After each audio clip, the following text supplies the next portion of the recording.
So it's basically I've got a choice between dumb and dumber, and I'm going to choose dumb this time because I choose dumber last time. I mean, it's like, what are you doing? There's nothing to lose. Yeah. Everybody's in such terrible pain and financial discomfort and everything Yes. else, and it's going to get worse. And in physical...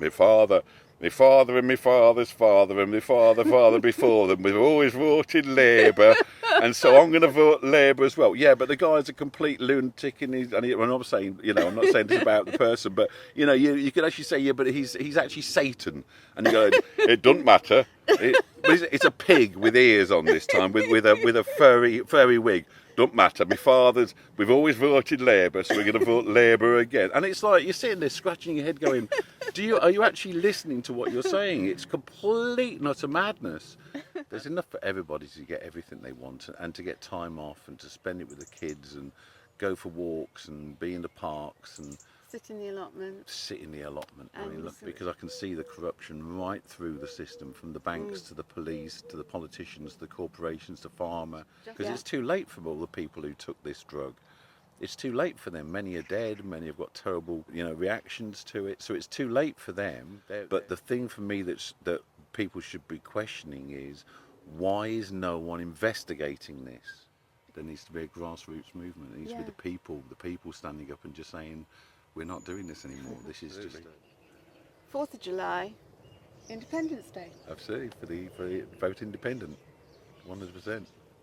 So we're here in Enfield, in Cliff's allotment, and Cliff, this is a million miles away from Westminster, the false matrix, politics, and everything that I know that you're working on. You're almost like a sort of Dominic Cummings of the independent movement, because you're helping so many independents to shape their campaign, to design their leaflets, you've been advising me about doing videos. So tell me about the contrast between how this Garden of Eden fits with this alternative life that you have, and how did you get roped into all that?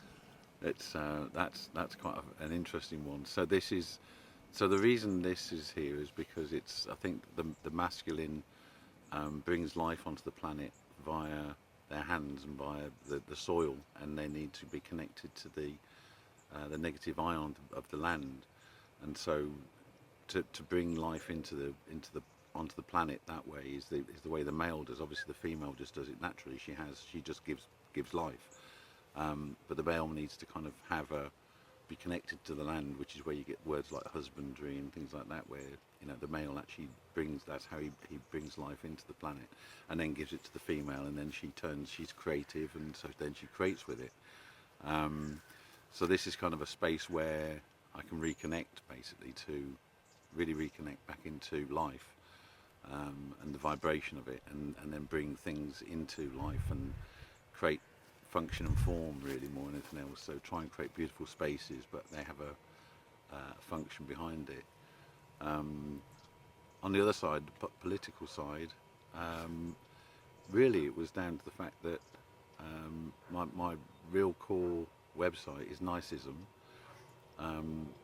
where I try and promote people just being gentle with each other and realising we're all the same and we're all of one, and we can just be gentle with each other. And I realised I saw that the way the political direction was going, and the kind of corruption and lies that I could see being on a regular basis with the parties, and the next steps they were planning to take after doing a lot of research, looking at the World Economic Forum, World Health Organization, the drugs they've been pumping into us for over the 2 years. And the constant surveillance and everything else that was going on. There was a very dark kind of energy that was coming through from the kind of mainstream, or the people that call themselves the elite, which just shows their mental aptitude, really. The obsolete. The obsolete, yeah, absolutely. That's a great one, actually. I must use that. But just for me, that just shows their madness, that they would actually call themselves the elite. And so I felt that I had to help as many candidates and people potentially get into power, because I realised the independents were very much about well, they're independent. They have no party structure. They have no whip. So that their only bosses are the constituents, which is as it should be. In effect, they're glorified baggage handlers, which is what they should be. They should be going back to constituency, talking to them, asking them what they wish to see happen within their constituency, within their borough, to make their lives better, and then taking that to Parliament and seeing if they can actually, and pushing that through to help the many. And so that's why I started working closely with candidates and people to push the movement and try and explain that to as many people as possible that voting for kind of party politicians who are career politicians isn't the way forward, because anybody who has a career in politics is open to being coerced or pressured because it's their career. So most people would be pressured into doing something potentially in their career they wouldn't do normally, work longer hours, get less pay, or something or other that they'd kind of accept because it's their career, it's their family, it's their children. Compromise on their ethics. Absolutely, you kind of, it's very difficult not to when it's your career. Whereas independents, particularly the ones I've spoken to, and I've spoken to many, yourself included, they're not doing it for that. They're doing it because they truly have a love and a wish to stand and be something different for their community and for the people within it. And they're the real warriors of this at this time. They're the ones that are really putting their own money where their mouths are. They're putting their time and effort into it. They've got no support from the media. Yeah. No one's helping them kind of get their face out. So it's grassroots, and I think that's actually where the whole movement of potentially humanity, but very much in this country, there needs to be a grassroots movement. It needs to be the people standing up and just saying, we're not doing this anymore. This is a mad way of working. We can't survive the way you're doing things. So the odds are really stacked against the independents, though, aren't they? If you look at how much, just the resources that the mainstream political parties have in terms of big corporate donors, you've got all of the mainstream media, which is pretty much owned by the big corporations who've got their, pet parties that they're pushing. And it's very much this kind of red and blue Punch and Judy show of it's just a red or blue. That's your choice. And handing the baton, and then one side gets like a decade or so in, starts with big promise and then completely collapses, and then it gets past. I mean, talk a bit to that and your observation of the system, because this is really what we're here to pattern interrupt, isn't it? Yeah, and it's fascinating because you talk to people now and they're like all angry with the Conservatives. But they forget that 14 years ago they were really angry with Labour, Yes. and that 14 years before that they were really angry at Conservatives. It was like it's farcical, and you actually look over. I mean, if I look at my lifetime of from when I was kind of supposed to be an adult at 18. Do you mind saying how old you are? Oh, I'm only one, because people only live for one. It's then I see the sun, the moon. But no, in Earth years, and I'm 60. Last year, so I'm 61 this year. So I kind of know from Thatcher onwards. And if you look at all the parties, and I actually had this conversation with my son the other day, because he kind of looks at me and goes, "Oh, you're a conspiracy theorist," which for me was a genius move of the elite, as they call themselves, to name anybody, any idea or any thought or any understanding outside of what they say is the truth, then they're suddenly a conspiracy theorist. I think it was brilliant that they did that. Well, brilliant in the sense of, you mean clever marketing? Yeah, Clever, manipulative. clever, horrible. I mean, it was just Yes. really, really, but it is brilliant. I mean, it's a genius move. It's like, how do you stop people believing other people? Well, you call them something and get that put into the system, which is conspiracy theorists. So he sees me as very much a conspiracy theorist, and we started talking about things, and we was talking about politics and such like. And I just said to him a very simple thing, which was, tell me one thing that any party has actually done that's benefited humanity or the UK people who live in the United Kingdom, who actually benefited the people. And there's nothing. And I look at that and I go, you know, I understand coincidence. Coincidence is fine. But there's not a single thing that they've done over 40 years that's actually benefited the people. Not one. So you look at Thatcher, she sold off the utilities, which was actually treasonable because they weren't hers to sell. She killed the unions, but fair enough, they were very powerful at the time, but you didn't have to kill them. You could have just, you know, just worked alongside with them to try and work out why they were so unhappy and why they were striking all the time. She sold off British Petroleum, she sold off BT, British Gas. I mean, she basically closed all the coal pits, which destroyed thousands of people's lives. I mean, I lived in a mining town when she was doing that. When I was a teenager, when I was like 17, 18, and I lived in Ilkeston in Derbyshire, and it was a miners' town. It was, you know, was surrounded by mining towns, and all the kids were going down the pit because their dads were down the pit, their dads were down the pit, so generation after generation, and then she just closed them, which there wasn't an infrastructure there for them to move into. Yes. It was almost like we're just going to cut the umbilical cord, and then we're going to leave the baby where it is and just walk away. And if you survive, you survive. But if you don't, you don't. You're dead, basically. Yeah. And that's how she's done that all right across the country. So she was corrupt, and I mean she was brilliant corrupt actually, because she moved to another level where she sold off British Gas, and then allowed through the Tell Sid campaign, which I remember very clearly, for people to buy shares in the gas that they owned already. Yes. So, I mean, just shows and we all made a quick profit, because I remember falling for that. Absolutely. Made a quick profit, doubled our money. Fantastic. And sold out. Thank you very much. And it was like, we already owned it. It was like, so everybody was actually paying for stuff they already owned. It was just the most genius move. I just want to mention at this point, just to interject about the coal mines, that I was speaking to Piers Corbyn this morning, and he was talking about the mines and the pits, because obviously I'm standing as an independent in Derbyshire Dales. Yeah. And he was saying there's 300 years of coal still left in those mines, and yet we are importing coal from China, burning it in power stations to create the electricity to power the electric vehicles, which are supposed to be saving the planet. Absolutely. I mean, you couldn't make it up. You couldn't make it up. You couldn't. Well, don't even get onto the CO2 subject, because that's a funny one in itself.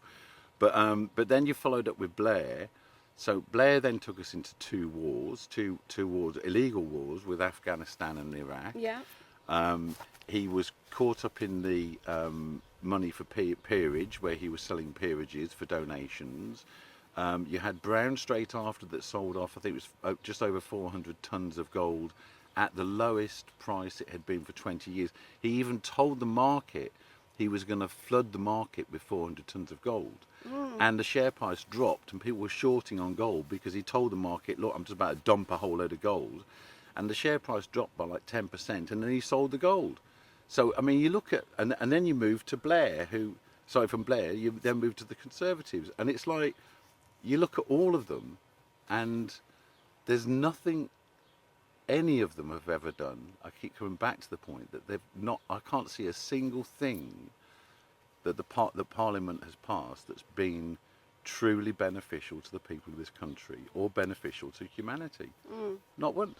Yeah, but I mean, the last 4 years took it to a whole new level, didn't it? With the whole... Completely. I mean, this is the irony, is like we were taken out of the EU with the whole Brexit thing on the basis of we need to be our own boss, and then suddenly, before we know it, we're under the one world kind of diktats of World Health Organization, World Economic Forum, and out of the frying pan into the fire. Yeah, and it does beg ability. It does make you think, was that done on purpose? Was that because you look at that, and it, like I say, coincidence is a funny thing, but when someone's repeatedly, or an organisation is repeatedly passing policies and legislation basically is against their own people, you do have to start thinking to yourself, what, there's another motive behind it, because it doesn't make any sense to me otherwise.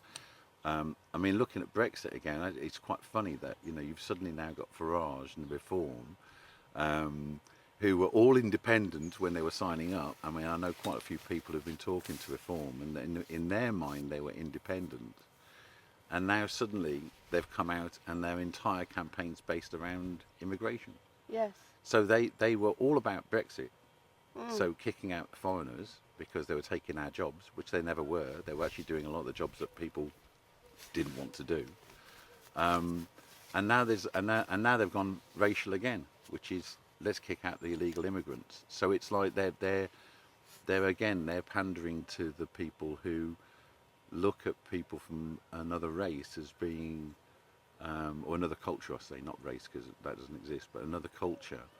And I think, fair enough, illegal immigration is incorrect, and I think right now, from my perspective, but I'm not to get involved in politics. I'd close the borders completely, because I think when your country is £3 trillion in debt, you actually can't afford to bring anybody in. You need to sort out your own house before you can start bringing people into it and bringing people that need help and support within it. Absolutely. So we're both aligned. Sorry, you seem to have an ant problem in your allotment. Oh, there's ants. There's ants everywhere on this allotment. I'm having to take my feet off the ground. Yeah, the ants love an open space. They certainly do. Yeah. So let's bring it back to you, Cliff. So you've got a genius marketing mind. So where did you? What's your background in terms of marketing and your skills, and where did you learn? You know, because you've got a very strategic mind. That's what I was saying about Dominic Cummings. Although I would say that you're very ultra benevolent in your approach. So tell us a bit about your little potted CV. Where did you learn your tricks of your trade? Well, I worked in advertising for about 10 years, and I was a copywriter at times. I was an art director at the Times. At one point, I was directing my own commercials. I started directing them because they're only simple little commercials. So I worked in advertising for quite a few years, and then set up my own my B2B marketing agency, and started to realise that it was just very funny that the businesses seemed to suffer from the same issue over and over and over again, which was really understanding what they were trying to say to their audience, but from an audience perspective. So they knew what they wanted to shout at the audience constantly, but that wasn't necessarily what the audience were interested in listening to. And they also seemed to shout way more than they should. So they needed to typically just refine their message and look for gaps in the market that would help them kind of move into that space. And then people listen. And once people listen, then you can have a conversation. Once you have a conversation, now you can build trust. Yes. And most of them didn't have a kind of understanding of that they needed to niche their offering often to bring it down into so they could really talk to one market. Rather than what they were doing was, what's your target market? Oh, it's everybody. It's like, well, if you speak to everybody, the classic mistake of you're speaking to nobody. Yeah. You need to actually talk to one person really powerfully. 100%. So taking that back to politics, one of the key things that we've been speaking to is that people don't trust politics and politicians. And I mean, why. you suggested I went out in Bakewell to do some vox pops. And it was really interesting to notice just the sheer volume of people that just like, I'm not interested in politics, I'm not going to vote, it's not da da da da. And actually, it was very few people who would say yes, and who really had a strong opinion. Yeah. So it made some great video, but it was fascinating, just the number of people who have just like given up on it. So this has been a very interesting thing, and I've been watching the kind of numbers, the percentages of which obviously plays people into who don't vote, and that plays into the two-party hand, because obviously they've got all the members who are part of their the party loyal who will always vote, and so if a whole load of people don't vote at all, it's just like leaves an open goal, right? Yeah, and then they just chunter into their coffee in the morning. Labour, Conservatives, and it's like, but did you vote? No. It's like, well, then stop chuntering. It's like, did you do anything about it? No. Then stop chuntering. It's like, if you don't, and I've had a lot of people come down to me, and I don't necessarily disagree with them, where they talk about the fact that, breaking the system from within is almost impossible, and I don't necessarily disagree with that.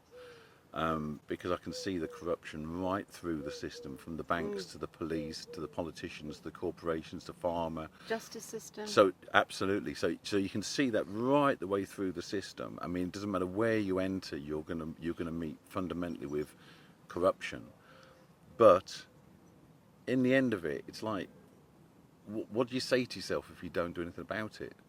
You know, what do you say to yourself? Do you go, oh well, I just couldn't be bothered? It's like, I mean, how can you do that? How can you do that for yourself? And more importantly, how can you do it for your children? How can you do it for others? How can you do it for your community? You know, what I understand how tiring it is. I understand it's like that the corruption and the fear is so huge now. I mean, on so many levels, and everybody's working like mad and fundamentally making no money whatsoever. They're working to live, or to survive, I should say. Actually, not even live, just to survive. And even then, they're getting into more and more debt and getting into more and more fear and getting really nervous and anxiety and all these kind of things. But then what do? Do you just give in to that? Do you just say, oh, I'm going to give in to that anxiety, I'm going to give in to that kind of, or am I going to fight? And I think it's the people, the independent candidates specifically. I have seen a couple of other parties that I think are good parties. The Workers' Party, I think, actually probably the Labour of old. They're kind of proper Labour, and I see them for what they are. And I think they're genuinely trying to do well by for the common man, and woman. Their morals are in the right place. But there's very few out there that I'd say that I've looked at that I've thought to myself, yeah, they're not going to be cajoled and pushed and shoved into voting in a particular way, or roll over like the SDP and the Liberals did and just join force to garner a little bit of power. Or if you join in with us when it's hung Parliament, then we'll give you this little bit of power and you can feel like you're kind of in control. You're not, because we are. But you can kind of and they roll over and you tickle their tummy and it all dissipates. So that's why the independents for me are so important, you know, and people should really see the strength of character of these people, that they're just as broken as everybody else, but they've decided to actually stand and do something about it, you know, and that's for me is. Thanks for that. No, not at all. No. People like you are the warriors. I mean, I'm behind trying to help. So I'm not in that category. You're not standing, but you are definitely supporting. I am supporting, but I'm not. I think, you know, I see people who are supporting and they're really getting out there. I mean, I've talked to so many candidates now, and it's like it's hard work, and they they're financing it themselves. They're out on the streets, they're going to hustings, they're getting no support, as you say, from the media, they're getting no support from... We're not even on the radar of mainstream media, even as a possibility. No, and even local radio stations aren't even inviting independents onto the local radio. So they'll have the Labour, they'll have the Green, they'll have the Conservative, they'll have the Lib Dem, they'll have, they'll have all these people. But it's disgusting. They're not even inviting the independent candidates to be within that mix. And that actually is in violation of there are certain rules and regulations that all candidates have got to have an equal... you can't just zero in on one. You have to have an equal, as I understand it. But they're completely ignoring independence. But for me, it's worse than that, because it's. I understand it's a violation of the kind of the structure. But if I was running a local radio station, surely I'd want to give all of the people within my constituency a chance to listen to everybody who was running within that constituency to make up their own mind. But even at that point, they're seeming to stop. So we know the media, is owned to a large degree, but the local radio stations, for me, is like that's another level. But they're also owned too, and this is the thing, because I've investigated this. I've been smeared extensively by the local newspapers, who you think, oh, surely they're independent, but when you research it, because my background is business, so I'm always looking to follow the money.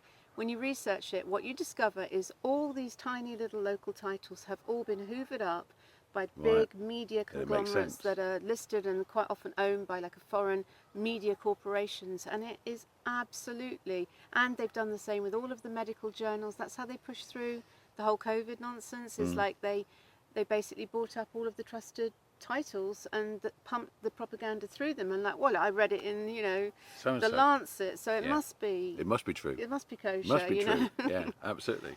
Yeah. But it's I suppose in some ways it's almost shows how frightened that they are of the people truly rising up against this and just saying no. I think that so in some ways it's a real compliment that they're paying the people, because Yes. if you actually look at the 650 MPs, and there's 60 odd million people in the country, of which like 30 something odd million are can vote. If they actually did finally wake up to the if they did really finally wake up to the corruption and the people who have given up because of the corruption, who actually have seen it and then ran away and given up, if they all forgot the differences and all really forgot all this nonsense of separation that's been created over the time of, you know, colour of skin or religion or, you know, culture or whatever it is, and you would just ignore all of those differences and just focus on the similarities, then you then start to look at the root cause, and the root cause comes back to Parliament. And it only comes back to Parliament as a proof because you can look at what they've done over the years, and none of it's been beneficial to the people in the UK and to humanity. Nothing. So therefore, once you see that, then you've got to say, actually, that makes sense. That's we need to get rid of the cause, not the symptom.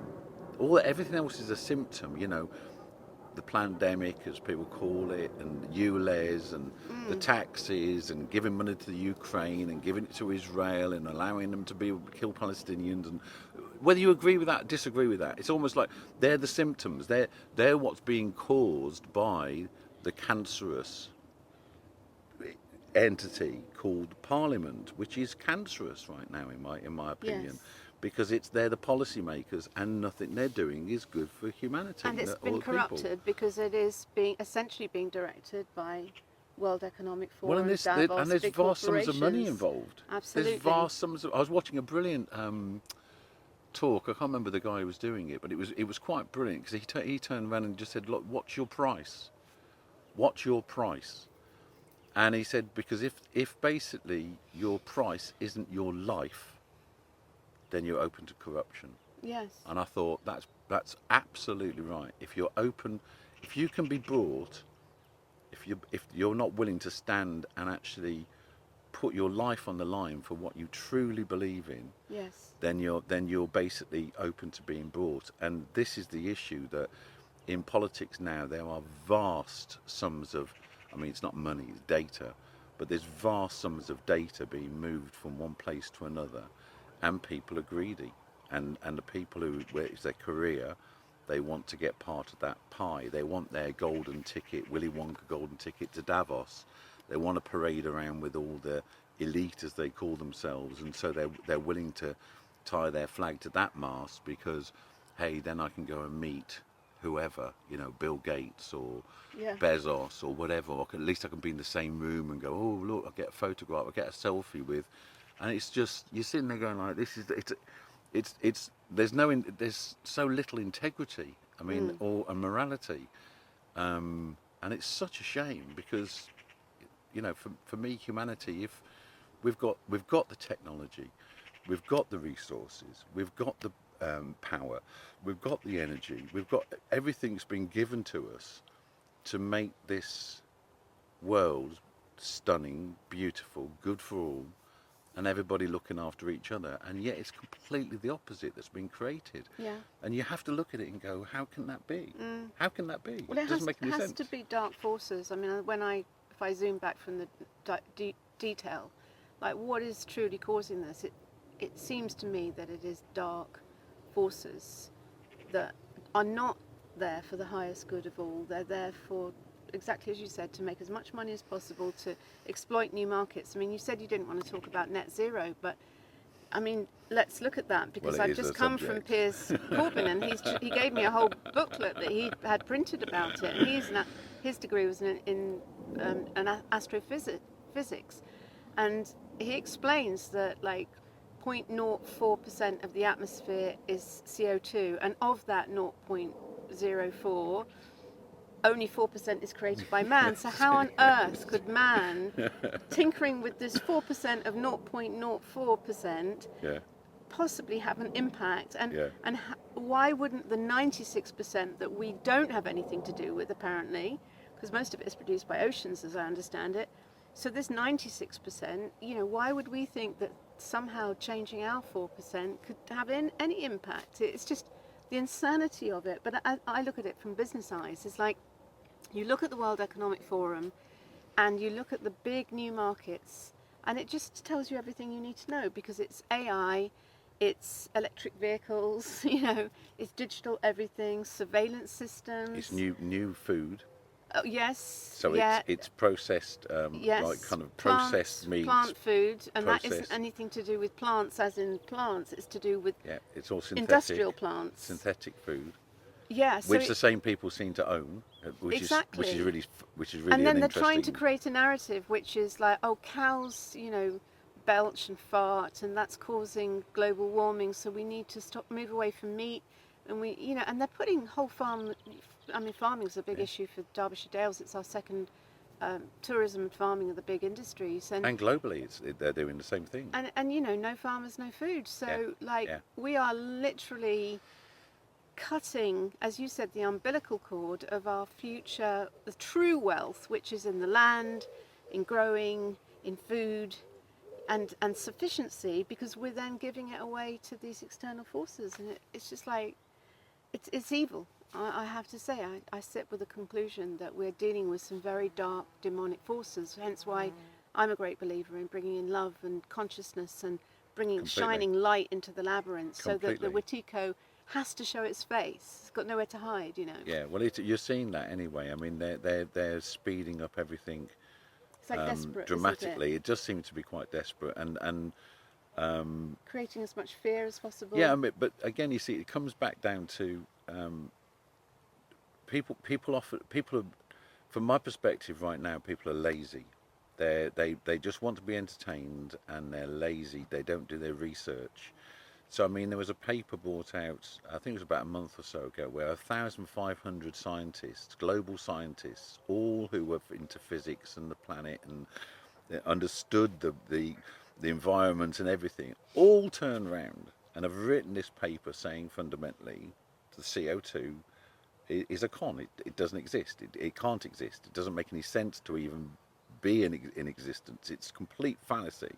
And obviously on the other side you've got some little girl who shouts out and goes, how dare you, and you've got an ex-politician from America who is saying, oh yeah, this is true. I'm not being funny, but I know which ones I'm going to believe when I read the information. Yet that's not had a single piece of media on national press on anything, and you just look at it and you're saying, this is, people are being forced to make decisions or given limited information to make key decisions and to fundamentally brainwash, however you want to call it, and think in a certain way. And the other side of the story is not being shown, and people are too lazy to go and do the research themselves. And again, it comes back to this brilliant idea that if you do, the people that do that are then called conspiracy theorists, because the person often you're talking to hasn't done that research. And so they just label you a conspiracy theorist, which is farcical, because it's like, the difference is I've gone and done my research and made my own conclusion. Now I don't look, if somebody goes off and they research CO2 and all the scientific papers based around that, of which there are actually very, very few, based on that say that CO2 is the problem, and then go and look at all the information. This is pretty much to do with every subject. Then go and have a look at all the information based around the papers produced that say it isn't. They then at least can make up their own mind as to what the truth is. Now they might decide, actually, I still believe CO2. Okay, fine. You've done your research. You've read all the sides. You've made your decision. An educated understanding. Yeah. So you've made your own mind up. It's you've like not fully been informed told. consent, isn't Absolutely. it? Then you've made consent. that choice. Whereas people, I find, just because they don't realise that the media is so one-sided. They just allow that media to come into them, and they just listen to that again and again and They again. just swallow it whole. And they swallow it, yeah, because they can't be bothered to go and have a look at the other. They're not that interested. Maybe that's what it is. They're just not that interested to go and look, and they should be, because this is.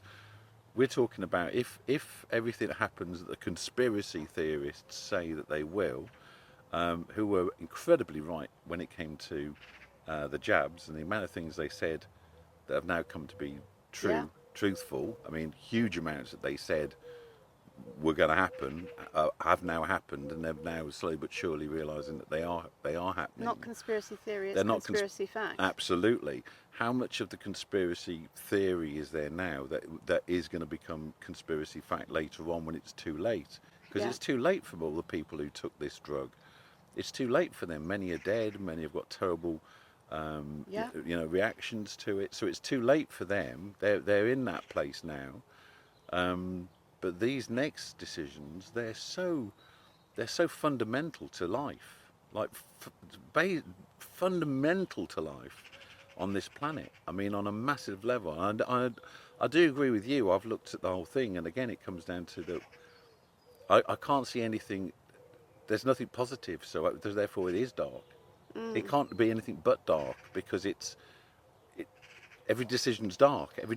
No decision is positive, and no decisions for the people. It's we're gonna take away your farms. We're going to increase the taxes. We're going to increase penalties. We're going to loan money to create war.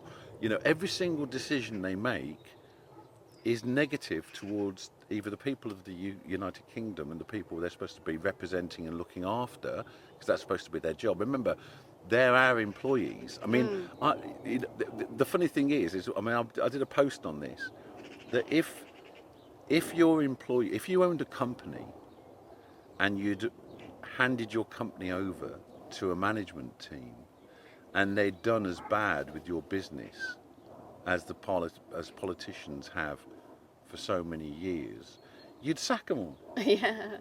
You'd sack them all. Exactly. Because it's gone from 0 to 3 trillion in debt. So every working man, woman, and woman in this country owes £100,000 in debt, according to what they've created. Yes. If you actually look at that right the way across, every man, woman, and child, every person on this country owes, I think it's about £37,000 in debt already, straight away, and that's not including the taxes and the penalties and everything else. So that debt will never go away. Yes. So if you had a management consultancy and they took your business then fundamentally it's going to go bankrupt. You'd sack them. You'd sack the lot of them, and you'd be completely right to. But people go, well, let's just vote for them then. And it's like, no, but they did it last time. Do you not remember? It's like, oh, what? It's like, no, just sack the bloody lot of them, because none of them are doing anything any good for people. So there is an opportunity on the 4th of July. Huge. There's a massive opportunity. Huge. There's just over 3 weeks to go. It may even be, is it tomorrow? 3 weeks tomorrow. I think the it 4th is, of July. I think it's 3 weeks' time. We have 3 weeks to save the UK. This is a Flash Gordon type mission, isn't it? Yeah. Do you believe in your heart of hearts that it is possible? I'm not saying is it probable. Is it possible that something, or a collusion of things, could happen where there's a mass awakening and boom, the old system is literally washed away by the people? It's a tough question, because is it possible? Not is it probable? It's possible. It's possible for sure. This is a trick question, you see. No, I do realise that. I think it's possible, 100%. Probable. I think the probability is we can give if enough people come out. Of course, the possibility is that everybody finally wakes up and actually realises what they've been behaving like, and actually says, no, we're not doing this anymore. This is just stupid. we're not going to keep falling for the same trick after trick after trick after trick. And it is this, look at the hand, look at the hand, look at the hand, while the left hand does what it's about to do. It's all magician type stuff that they're doing. Yeah. And so it's possible that even that a huge amount of people suddenly see that and wake up to it and vote independent, or well, actually, I'll just say vote independent. I think there's enough candidates out there. It's over 460, I think, from memory. Yeah, but quite a few of those are running stupid.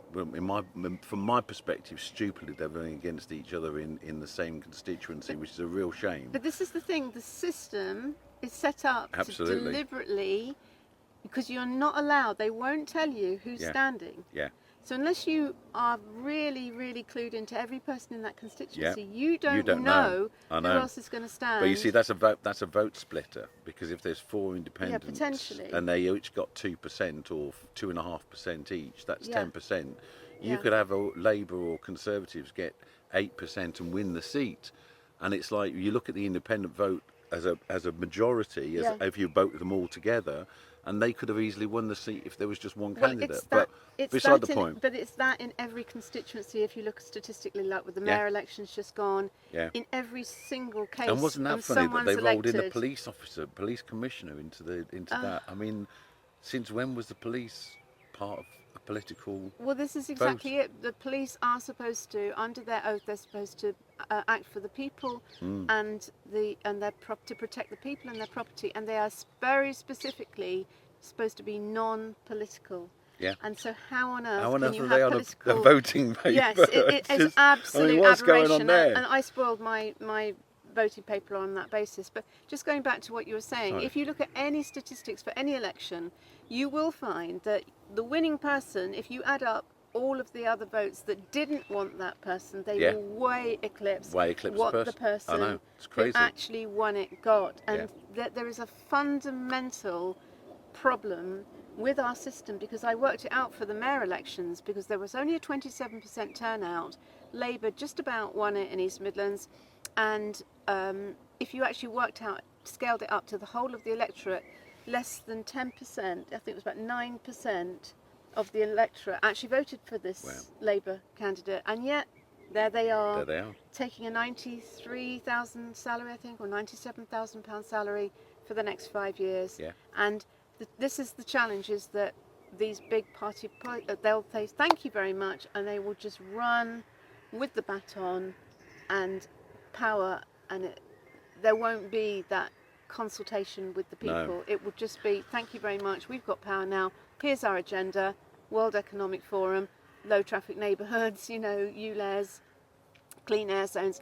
And I do want to say on that point that absolute irony of these clean air zones just landed with me, because that's a big bee in the bonnet of Piers Corbyn being in London, and he's very anti-ULEZ. All this, we've got to have clean air zones, because in other cities they're not calling them ULEZ, ultra low emission zones, they're calling them clean air zones. So you've got this drive for clean air zones, and yet in the skies, geoengineering, chemtrails, crisscrossing, where they are pumping chemicals into our skies allegedly to stop the sun's rays and to stop climate change, and But they are doing it. But it's like toxins. We were at the Barbara O'Neill event last night, which she was just talking about natural health and the level of toxins and the illness that is being caused just by the toxicity of what is being done to our water, air, the fundamentals of life, to life, and food, to life. Which to me, everything's life. I mean, flowers are life. Everything's life. So it's to life. But coming back to your point, which is, you said, is it possible and is it probable? I think the probability is, if from the conversations I've had, because there's enough people now awake to give whoever really bloody knows. And I think that would actually send out a huge signal that lots of people then may come back and say, hold on a minute, there actually was enough people to give them a real bloody nose, and enough independents got in, and now they're now asking the difficult questions. Yes. And there's enough of them now asking those difficult questions, and it's difficult to shut them up because they haven't got a boss. They're not part of a party, so you can't shut them up because can't sack 'em, you can't can't throw 'em sack out of them, anything. can't do anything to them because they're only bosses of the constituency, so they can just keep asking these difficult questions again and again and again and again, and that in itself creates a huge echo chamber that people can start to see on social media and and that starts to cause a disruption because, you know, even if you look at the situation of you know, the death situation that's you know, the unknown death problems and that suddenly rised since the jab. And I'm not saying that it was to do with the jab because excess deaths. So because we're on YouTube. Absolutely, the excess death things. So I'm not saying it's to do, but no one's actually even investigating that, and that's what's fascinating for me. Is it's like no one's actually even investigating it.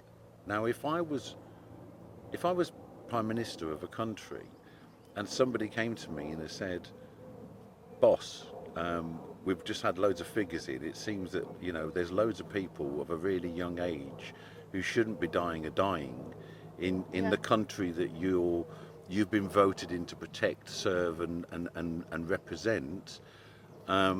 I'd be like, wow, really? And they're like, yeah, like loads of young people, like 30-year-olds and 40-year-olds, and people who are really fit and healthy, and the next minute they're dying, or they're you know, they're having heart attacks, or they've got blood clots, or they've got this, that, and the other.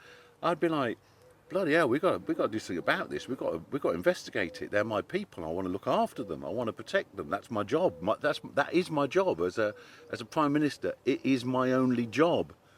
And yet no one's doing it. Yeah. And that for me is the question. It's like, forget whether it is or whether it isn't. That would come out if it was properly investigated. Well, the answer is. But no one's doing it. The answer is really clear, though, Cliff, because of course all we in the freedom movement issued cease and desist notices to all of these parties. Yeah. All of the, like June Rain, head of MHRA, all of the politicians, all of the people involved, all of the heads of the NHS, they all got cease and desist notices when this started to say stop. And because once you've been issued a cease and desist notice, if you then keep on doing it, then there is no excuse, I didn't know.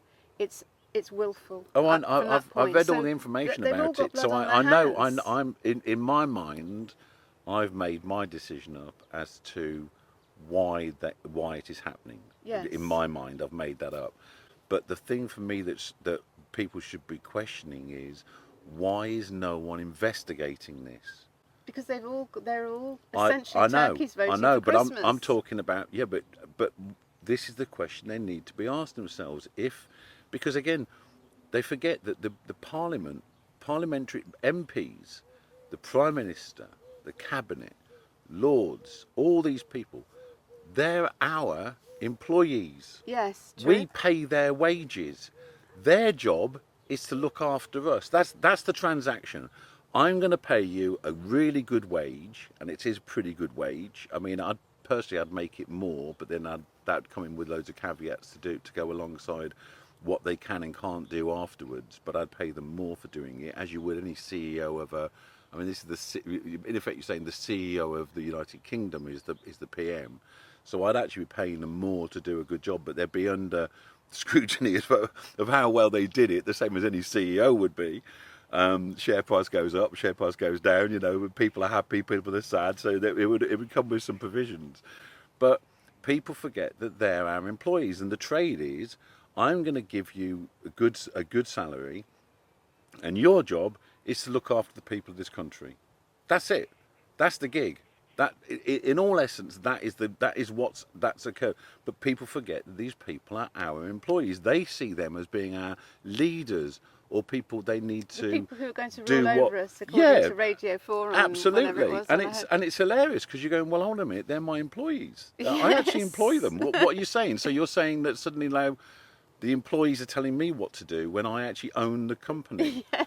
I mean, it doesn't make any sense. People have lost sight of the fact they're public servants. Completely lost sight of it. And they see them as, because they see them on TV in the media, and they're all like, oh, look, you know, that's so-and-so. And if they're in front of them, they're like, oh, I was in the same space as blah-de-blah. And it's like, this is an employee of yours. That's what they are. They're just, you employ them. And this is what you're doing right now, is you're choosing who's going to be your CEO over the next few years. And from my perspective, and again, people come down to this ridiculous comment, well, you know, but they're not quite as bad as the other one. So it's basically, I've got a choice between Dumb and Dumber, and I'm going to choose dumb this time because I choose dumber last time. I mean, it's like, what are you doing? I mean, what are you doing? They're both dumb. They're both stupid.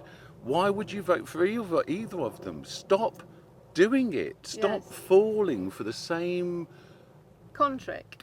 Yeah, and that's all it is. That's all it is. It's just, oh, I hate them so much now, I'm going to vote for the other one. Well, I hate them so much now, I'm going to vote back to where I was. I'm going to hate them so much. Or my father and my father's father and my father before them, we've always voted Labour, and so I'm going to vote Labour as well. Yeah, but the guy's a complete lunatic, and I'm not saying, you know, I'm not saying this about the person, but you know, you could actually say, yeah, but he's actually Satan, and you go, it doesn't matter. It's a pig with ears on this time, with a furry wig. Don't matter. We've always voted Labour, so we're going to vote Labour again. And it's like, you're sitting there scratching your head going, are you actually listening to what you're saying? It's complete and utter madness. And that's why you say, is it possible? Yeah, it is possible. But I think so many people have got to so many people have got to realise that the whole thing is a facade.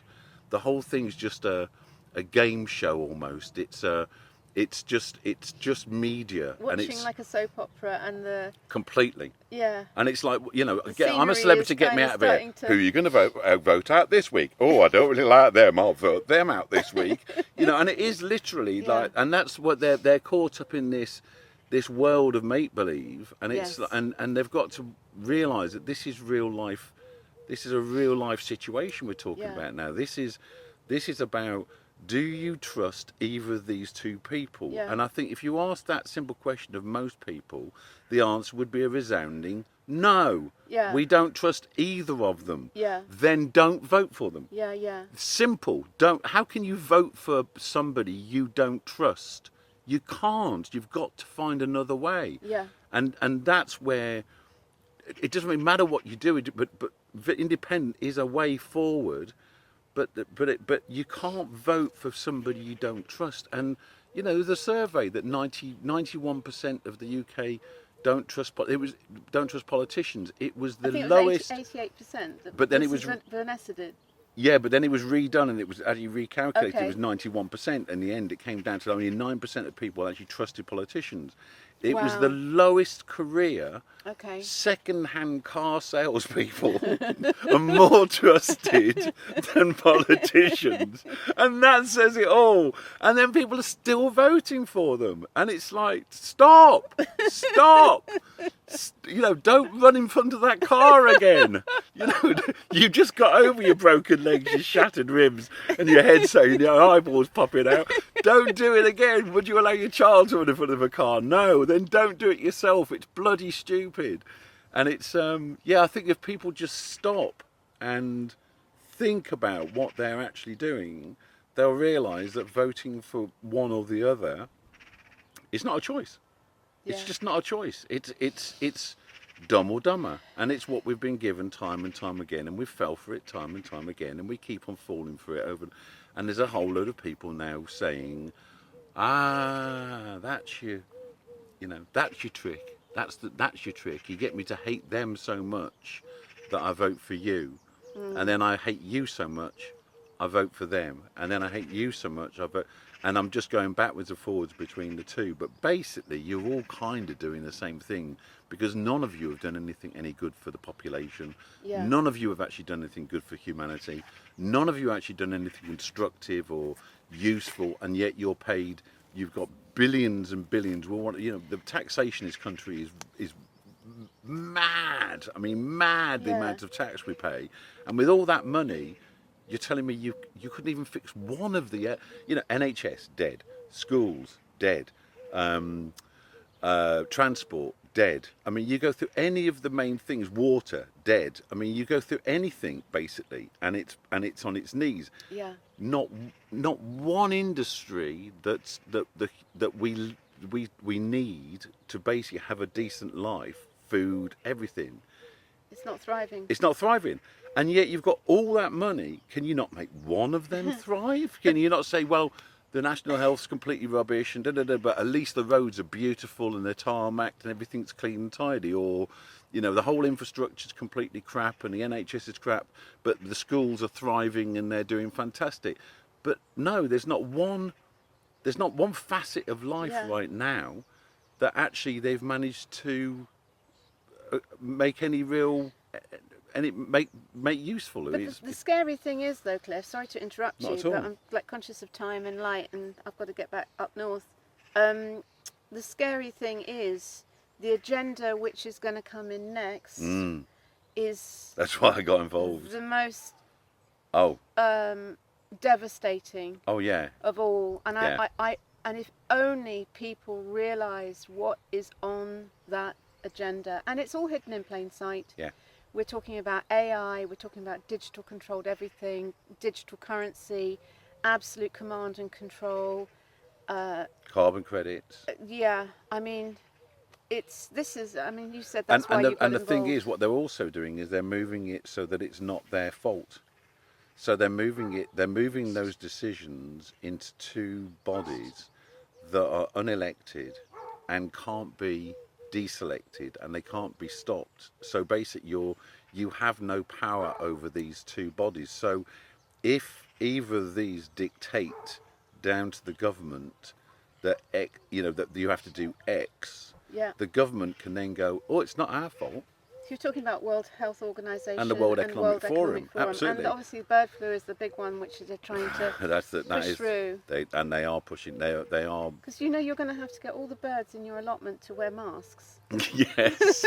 I've got the robins. I've got little teeny ones for the robins.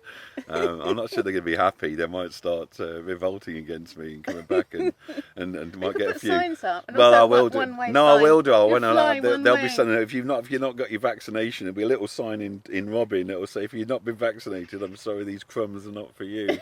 You're not allowed to come down. You've got to go. You've got to be at least 6 feet away to it. Otherwise, you're not allowed near the other robins. I don't know what they're going to do in their nest, but no, it's the issue. The issue again there is that the World Health Organization, the World Economic Forum, are unelected bodies. Yeah.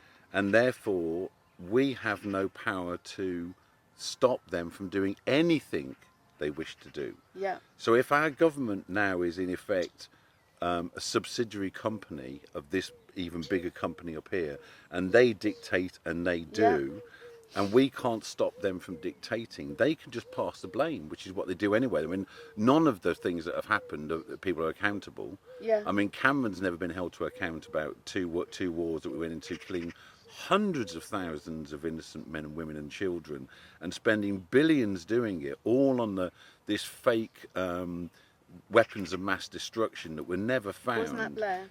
That was Blair, yeah. Oh, yeah. Sorry, Cameron. No, Blair. Sorry. So there's no accountability. Sorry, Cameron just legged it after Brexit, didn't he? He said, "Hey, let's have a Brexit vote. What's your strategy? Oh, if we leave EU, it'll be bad, and it'll be good if we stay." And that was his entire strategy. It was hilarious. He just didn't expect. It just didn't expect. Or he did. I don't know, but it was like it was the most farcical. Anyway, won't go there because that's another whole kind of can of worms. Yeah, but it's I don't know. I just think if that goes through, and again it's down to research. If you start to research these organisations and look at the historical behaviour of them, and what they've actually dictated down to the members of, that's then been brought in by the United Nations and into governments and their kind of behaviour that they've done, then you understand, well, from my perspective again, from the research I've done and what I've looked at, they cannot be trusted. They cannot. They are in it for themselves. They're not in it for the people again. But what it does, it gives the government. Well, the shareholders, the big corporations. Absolutely, and Yeah. but it gives the benefit for the government is it's not my fault. It's not my fault. They're telling us to do it, and this is what And they've. it's to keep you safe. And it's to keep you safe, yeah, absolutely, and it's good for the planet, and it's all this kind of stuff and We've got to everything. save the planet. And you We've got to can't keep hear you the other safe. arguments, because if you do, then you know it's all misinformation It's all and based on disinformation. rescuer, the persecutor victim. It's all based Yeah. on that rescuer Yeah. role Yeah. of like they're the messiahs. They know best. You know, we've got to save the planet. We've got to save Granny. You've got to do what we say. Otherwise, you're an Whatever you ignorant are. conspiracy theorist Yeah, who's yeah. threatening the safety of all the Yeah. others, and you're really being like antisocial and Absolutely. you know.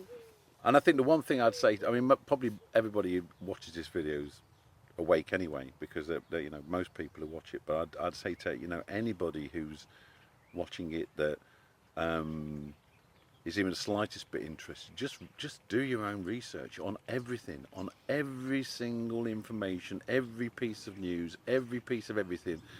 Go and research it, or don't have a view, because I think that's something I've learned, particularly over the last few years, is I cannot have a conversation about something I've not done my research in. It's as simple as that.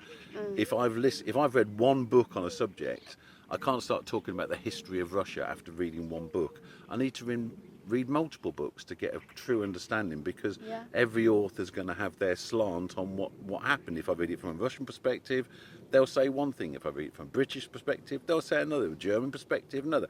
American, another. So once you've read all of those books, then you can probably start to get an overview of what Yeah. the truth really is.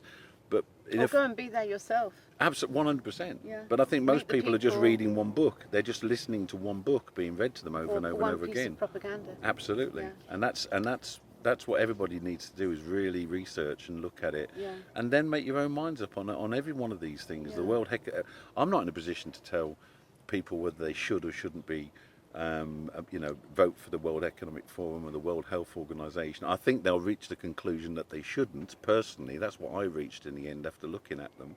I think they'll reach that conclusion. It's a very, very dangerous thing to do, what's being proposed. But I can't make them have that opinion. It's not my position to.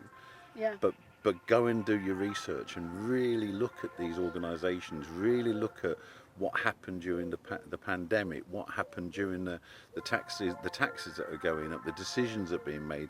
Really look at the history of what the politicians have done to this country, and then think about it and look at it with clear vision, and then at least you can make your mind up. You know, you can actually do it from a 360-degree view, and that makes sense to me. That I think if everybody does that, well, everybody will just start to unite anyway, because everybody will just realise what a facade the whole bloody thing is, and we'll all start looking at each other for what we are, which is just you know, people trying to get through life and have some time and smile and enjoy, and you know, Yeah. all that type of stuff. Yeah. You know, And sweep the shit show away. on all levels, yeah, and just and get rid of the whole of this separation that's pushed down us on multiple levels. You know, there's so much separation now in society, either, you know, cultural, religious, nationality, colour of the skin. Because I don't believe in racism in my perspective, but racism doesn't exist because there's only one race. There's the human race. Yeah. And so therefore you can't be racist when you're one of them. It's just, and it's quite silly almost that the race is based on the colour of the skin. So it's almost ridiculous that you've got the same amount of cells in the body. You've got, if you cut, you bleed red blood. If you cry, you cry tears. If you look at all the similarities, there are thousands, if not trillions, of similarities between every single human on this planet. But we're going to focus on the one difference, which is the colour of the No, skin. but we're all mixed race, aren't we? I mean, All of my us. background is Huguenot, and there's some, you Yeah. know, like probably some Saxon in there. Without a and doubt. You've got like Celtic. And this is what's funny about the United Kingdom, because I had this conversation when Brexit was going on. I was chatting to some of my friends who were, You know, I'm an Arsenal supporter, so don't hold that against me. But we're doing quite well at the moment. And I was down there, and quite a lot of my friends are kind of labourers and painters and decorators and this, that, and the other. And when we was going through Brexit, they were falling for the ours, yeah, they're taking our jobs type nonsense. And so I just used to ask them very simple questions. I would say, well, what do you mean? What jobs are they taking? Whose jobs? And it's like, well, the British jobs, you know, the English people's jobs. And I say, well, which English do you mean? And they'd say, well, you know, the British, the English. And I said, well, but what do you mean by that? Do you mean the Saxon English? Do you mean the Viking English? Do you mean the Goth English? Do you mean the Roman English? I mean, if you look at, do you mean the Asian English? Do you mean the African English? Which English are you talking about? Because this country's always been a bastard race. I mean, we are. If you want it's very colonial. Completely, we've been invaded and taken over so many times. There's so much mix in this country, and beneficial for it too. The knowledge that all those cultures have brought have enabled this place to be, for some strange reason, be a beautiful place to live for people. But people see the differences rather than admire the differences, and they don't see the similarities, and so they separate in that space, and it's not necessary, but it's part of the whole pie. Is to if we all separate, we can never unite. So we're never uniting as a people. Well, it's a divide and conquer strategy, isn't completely. It? It's the oldest trick in the book. Oldest trick in the book, divide and conquer, and it's been going on, and it's now multi-layered. You know, multi-layered with religion and culture and race and all this kind of stuff, and none of it actually makes is of any real. It doesn't matter. It's like, in the end, there's loads of human beings on this planet and in this country that are just trying to get through life and want to have a happy life, want to have happy children, want to have enough to eat, want a place to sleep. You know, they just want the same as everybody else. And that's really what the basics. When I speak to most independents who are representing the people, it is basic stuff like that, like cost of living, which is affordable housing. You know, basic services. Absolutely. Health, vitality, good education for the kids, and you know, and to live a nice, beautiful life. Yeah. Why can't we have that? Well, yeah. I mean, why can't we? It should be really simple. Yeah. Well, we're all beautiful little souls. I mean, as I say, we're all humans are just lots of little souls in different wrappers. That's all we are. I've got this wrapper, you've got that wrapper, but in reality, you're just a little soul in We're your all own. spiritual beings having a human experience, and the least we can do is just love one another Absolutely. and be kind. And we're all limited editions. Yes. You know, we're all a limited edition of one. Yes. So it's fantastic. You've got, you know, that's all we are really. We're all identical underneath it all, and we all have the same wants and needs in life and everything. And it's just, if people can just start to move into that space rather than what they've been taught, the dog eat dog, you know, up yours, and you know, I've got more than you type attitude. There's enough for everybody to get everything they want, and to get time off, and to spend it with the kids, and go for walks, and be in the parks, and sit in the allotment. I mean, look at it. To the birds. If I'm just seeing those starlings sitting on my cherries, look, the little monsters, they're over there. There's a whole load of them. They don't half eat, the starlings. They're little monsters, they are. But I suppose they have to eat as well. Yeah, so yeah, that's their share. I'll get my own share afterwards.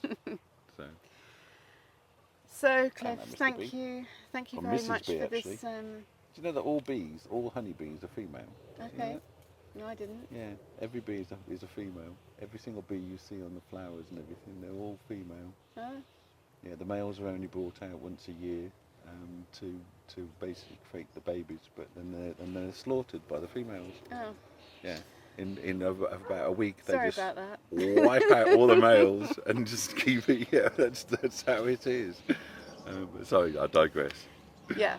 So yeah, thank you, Cliff.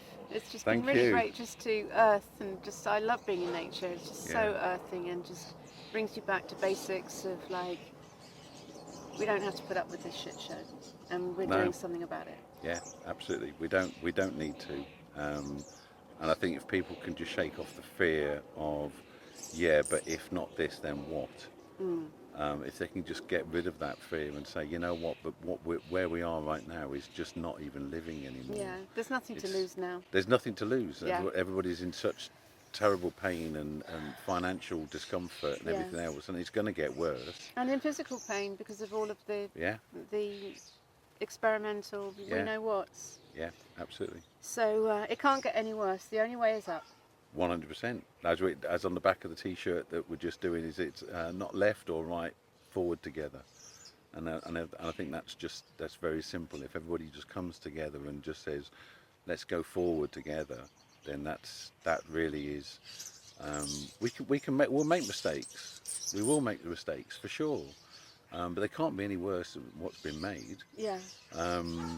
But the heart will be there, the intention will be there. People will be doing everything they can for the greater good of humanity and the people of the United Kingdom. And I think if we can wake people up grassroots to really realise that that's possible, then anything is possible. Yeah. Really, anything's possible.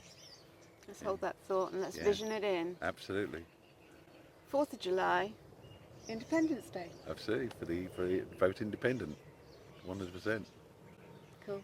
Okay. Thank Thanks you. very much, Cliff. No, thank Lots you. of love. I've loved it. It's been great fun. Thank Yeah. you. And goodbye from Enfield.